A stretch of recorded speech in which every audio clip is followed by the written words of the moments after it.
भगवान बुद्ध के जीवन काल में भारत के निवासियों की आर्थिक स्थिति सुखी और समृद्ध थी।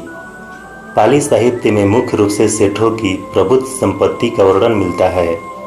चंपानगर के निवासी श्रेष्ठी पुत्र सोड़ के पास 20 करोड़ धन था। सोड़ के पास 80 गाड़ी अशर्फिया थे। साकेत के व्यवसायी धनंजय ने अपनी बेटी विशाखा के लिए 9 करोड़ रुपए के लागत खर्च से गहना बनवाया था, जिसका नाम था महालता, और उसके स्नान चूर्ण के मूल्य के लिए 5400 गाड़ी धन दिया था। मृगार श्रेष्ठी विशाखा के ससुर ने उसके लिए केवल एक गहना 1 लाख का बनवाया था।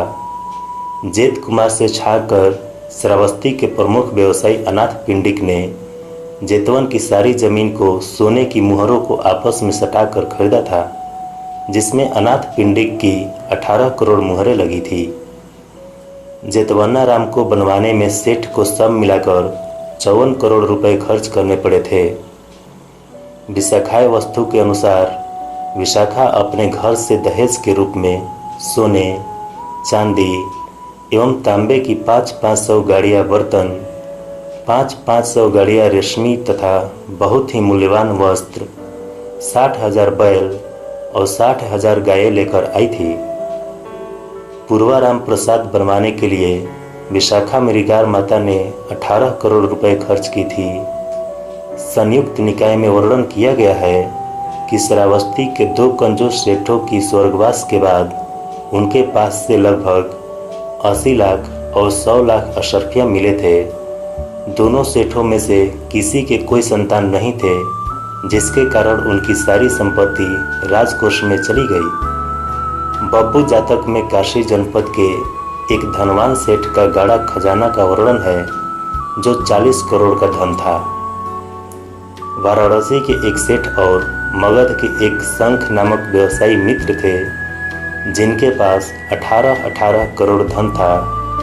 जातक कथाओं में 80 करोड़ संपत्ति वाले बहुत सारे व्यापारियों के वर्णन है। राजगृह के एक व्यवसायी के पास इतना काफी धन था कि अगर 1000 मुद्राएं प्रत्येक दिन खर्च की जाती तो भी वह जल्द खत्म नहीं हो पाती।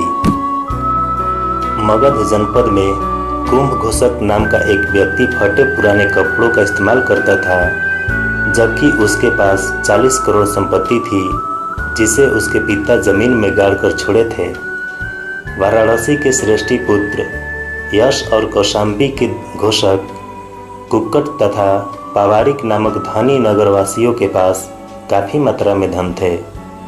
भगवान बुद्ध के जीवन काल में वही नागरिक वास्तविक रूप से धनवान माना जाता था, जिसके पास 40 करोड़ धन था एवं जो प्रत्येक दिन 5 अम्ल से 1 तुम यानी अनाज नापने का माप तक कर्षापड़ों की क्रय विक्रय करता था। समृद्ध व्यापारी और सेठ के साथ साथ दूसरे लोगों के पास भी काफ़ी मात्रा में धन था।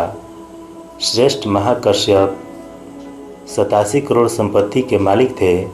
वे मगध जनपद के महातीर्थ गांव में रहते थे। सारी पुत्र तथा महामुगलान के पास लगभग 500 सोने की पलकियाँ और 500 गाड़ियाँ थी। उरुवेला के सेनानी गांव की रहने वाली सुजाता ने बरगद तरु के देवता से यह मनौती की थी कि अगर वह पहले गर्भ में ही बेटा जन्म देगी तो प्रत्येक वर्ष 1 लाख की लागत खर्च से उसकी पूजा करेगी। भगवान बुद्ध के जीवन काल में अनेक ब्राह्मण महाशालों के पास भी काफ़ी मात्रा में धन होने के वर्णन मिलते हैं। उन्हें प्रायः महदना और 8 महाभोग नाम दिया गया है। अनेक जातक कथाओं में ऐसे ब्राह्मणों के उल्लेख हैं जिन्हें 80 करोड़ धन वैभव वाले कहा गया है। आचार्य बुद्ध घोष ने प्रमथ ज्योतिका में 80 करोड़ धन वाले ब्राह्मण को ब्राह्मण महाशाल का नाम दिया है। अंग राज्य के चंपावासी स्वामी सोड़दंड को वह नगर मगध के राजा श्रेणिक बिंबिसार ने दान के रूप में दिया था। कोसल जनपद में ऐसे ब्राह्मण महाशाल अधिक संख्या में थे।